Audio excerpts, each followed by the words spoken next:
Where your treasure is, there will your heart be also. God has given us unlimited treasures in His Word. Every time we open it, we can discover a new treasure or admire an old one. What will we find today? Here's Carla Early with Treasure Hunt in the Word. We can't earn God's blessings. That's what my Sunday school teacher said. And that's when a light bulb went off in my head. God has thousands of promises in the Bible, and if we're obedient, we'll be blessed by Him.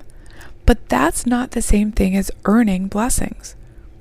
When the Israelites arrived at the edge of the Promised Land, Moses told the people, "If you diligently obey the voice of the Lord your God, to observe carefully all of His commandments which I command you this day, that the Lord will set you high above all the nations of the earth, and all these blessings shall come upon you and overtake you because you obey the voice of the Lord God."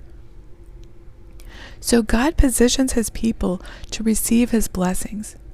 If we move out of His will by disobeying the parameters He set, we'll step out of those blessings into the realm of curses.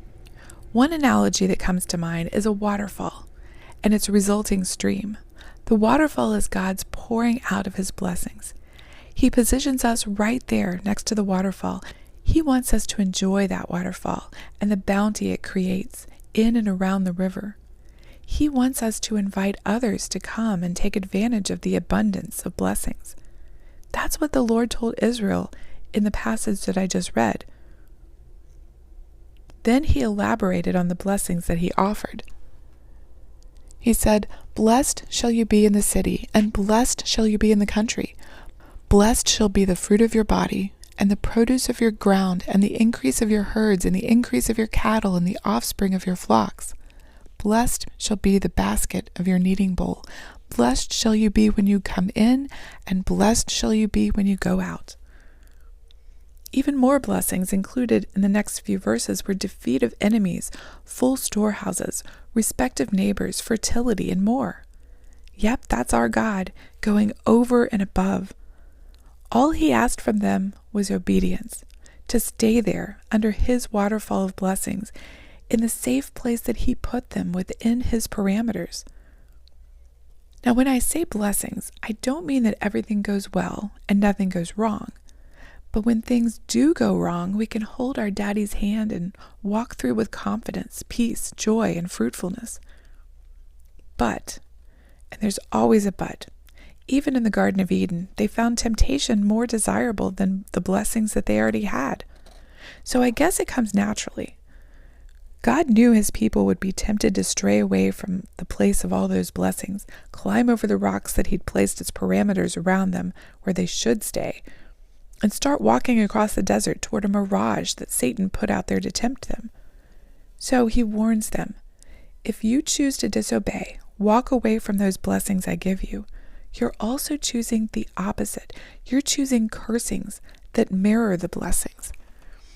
Cursed shall you be in the city, cursed shall you be in the country, cursed shall your basket be and your kneading bowl, cursed shall be the fruit of your body and the produce of your land, the increase of your cattle, the offspring of your flocks.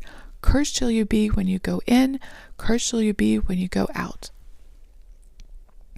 The rest of the chapter enumerates these cursings from verses 16 all the way to 68.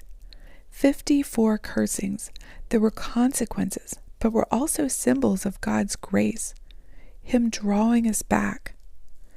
If you choose to wander around in the desert, don't be surprised if hunger, thirst, snakes, and scorpions attack you. If we remove ourselves from God's protective hand by choosing rebellion instead of obedience, we shouldn't be surprised by chaos and confusion instead of peace and joy.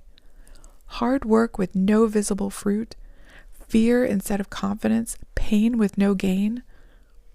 I know I'd much rather stay in the center of God's will, positioned where His blessings can get to me rather than wandering into the cursings.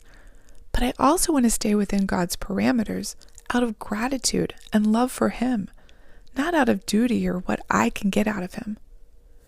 Are you under God's waterfall of blessings? How can you reposition yourself to experience His love and His blessings? You can contact us at treasurehuntintheword@gmail.com. We'd love to hear the treasures God has given you through His Word. You can listen to other episodes on our website, which you can find in the description below. Thank you for listening, and remember, where your treasure is, there will your heart be also.